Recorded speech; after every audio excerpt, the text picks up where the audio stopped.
सोबत खासदार नागेश पाटील आष्टीकर आहेत। आष्टीकर साहेब, आज तुम्ही भेटलात, अब्दुल सत्तारांची भेट घेतली, संतोष बांगर तिथे होते, काय नेमकी चर्चा झाली? कारण वेगळी राजकीय चर्चा या निमित्तानं होती।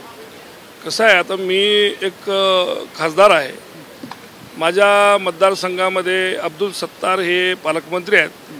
काल परवा आमची DPTCची बैठक झाली, त्या बैठकीमध्ये काही निर्णय होते घ्यायचे, शेतकऱ्याच्या संदर्भातले होते, विजेच्या संदर्भातले होते।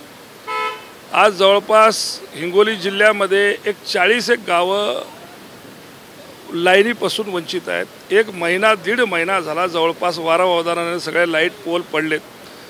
त्या DPTCच्या बैठकीमध्ये आम्ही त्याच्यातून चर्चा करून काही DPTCमधून MSCBला काही पैसे देण्याचा विषय होता, निधी देण्याचा विषय होता। त्या संदर्भामध्ये मी बोलायला पालकमंत्र्याकडे गेले असताना आमदार संतोष बांगर तिथे येऊन बसल्याच्या नंतर, आता सरकारी जागा आहे, आपण त्याला थोडी काही नाही म्हणू शकतो, पण त्याचा वेगळा उदाहरण काढण्याचं काय आवश्यकता नाही आहे। आता विषय असा आहे की मी उद्धव बाळासाहेब यांचा कार्यकर्ता आहे आणि आमचा पालकमंत्री, मग माझे पालकमंत्री हिंगोलीचे झाले काय, नांदेडचे झाले काय, यवतमाळचे झाले काय, झालं की एक जातं। आता मला कामानिमित्तानं जावं लागेल। मी मंत्रालय इथं विधान भवनामध्ये आलो तर काहीतरी कामं करण्यासाठीच आलो ना। तर आता हे तर विरोधी पक्षामध्ये आहे। चर्चा झाली की शिंदेचे मंत्री आहेत, शिंदेचे आमदार आहेत, त्यात तुम्ही ठाकरेंचे खासदार, म्हणून ते जावंच लागेल ना। आता तुमचं शिंदे ते मुख्यमंत्री जातं, आमचे विरोधक उपमुख्यमंत्री जातं। बांगर म्हणतात योगायोग समजा, नाही तुम्हाला जो अर्थ काढायचा तो काढा।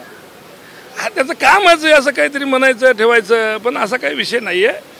आम्ही निष्ठावंत माणसं आहोत आणि जायचं तर ते सगळे दिवस संपले। तो व्हिडिओ नेमका कसा बाहेर आला? कारण व्हिडिओ कोणी काढला कसा असते, समजा आता त्याला व्हिडिओ काढायचाच, खोडसाळपणाच काढायचा म्हणजे कुठेतरी तो तुम्ही जर बघितला असेल तर कोणतरी लपून छपून काढलेला आहे आणि मुद्दामून जाणून बुजून काढलेला आहे।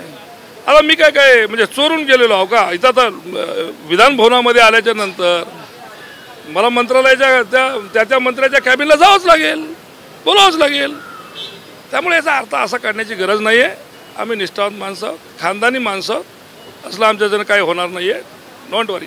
त्यामुळे हे होते नागेश पाटील आष्टीकर। त्यांनी सांगितलं की कामानिमित्त मी अब्दुल सत्तारांना भेटलो, ते आमचे पालकमंत्री आहेत आणि इतर लोकांना सुद्धा मी कामानिमित्तच भेटतो, त्यामुळे कुठलाही राजकीय अर्थ याचा काढू नये, फक्त ही भेट कामानिमित्त होती। कॅमेरामॅन अरविंद वारगेसह वेदांत नाईक, ABP माझा, मुंबई। ABP माझा, उघडा डोळे बघा नीट।